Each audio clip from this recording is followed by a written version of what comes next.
Let's say bye to 2025 and hello to 2026. Welcome, I do sewing and DIY related content, and today we are talking about my 2025 goals, which ones were met, which ones did I work towards, and then building our 2026 vision board as well. So for 2025, I have made this vision board. I'll include a link to the video if you're interested.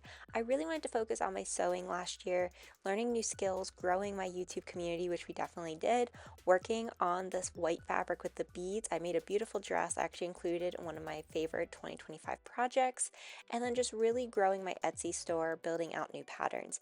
I definitely think all of this was successful, and I had so much fun getting to sew and build all of that this year. I also wanted to have this focus a little bit more on myself, so I did strength training. I've been consistent about doing it once a week, but I do know that that can really help my RA.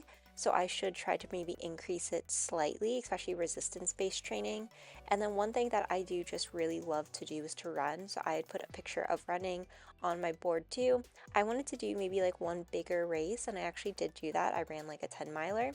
But with all of this, I also wanted to be sure I was focusing on self-care. So just taking rest if I needed it, slowing down. I think that I did a little bit better with this. One of my medications actually makes me tired one day. So I think that that also made me just slow down because of the medication itself.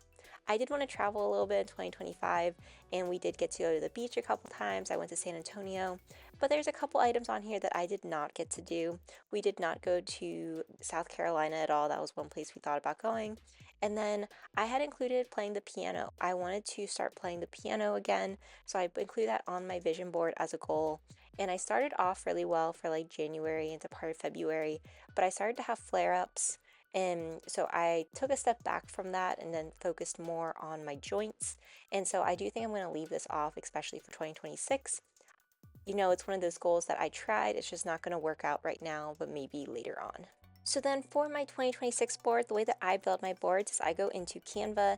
They have templates you can search through. Now I have the free version, so I have to find one that does not have the little crown to show it's like a premium account, but you are able to see some, and I found one that I liked, so then I clicked that, and then on here what I ended up doing was starting to then fill in some of these text details. This one had more text, so words or inspiration that I wanted to go off of. And then I went onto Pinterest and just started searching different items that came up. So quilting, embroidery, running, exercise.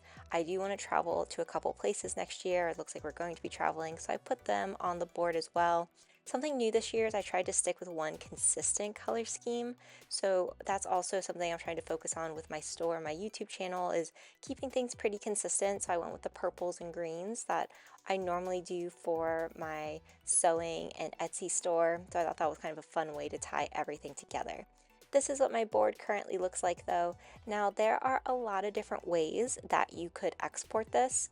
You could export it as a PDF, you could do a PNG, and then what I normally do is I export it and then send it to some sort of printing company like Shutterfly. So I'll just go up into the top of the screen, export this out, and then I'm able to use it and get it printed. One item on sizing though, be sure you pay attention to the size of this page. If you have the free Canva account, you cannot resize items. You'd have to start all over and create a blank template with the size you want. So here is what my package now looks like from Shutterfly. So I got it all printed. This was actually really fast. It took like 4 days to arrive, so it was much quicker than I expected. I love how bright it looks. Last year's vision board was a little bit more dull in color because I was trying to have it all tied together with images that were not in the same color family. This one though looks so pretty, looks so bright, so I just put it into the frame and here it is. So for 2026, I'm focusing on a few spots for travel. I have the self-care included. I've included my exercise so I can keep up with the resistance and strength training. I have my sewing, more quilting. I want to learn embroidery a little bit this year, and then really just focus on drawing and flowers, as that's kind of one of my favorite things to draw. If you enjoyed this video, be sure to like, comment, and subscribe, and let me know your 2026 goals are.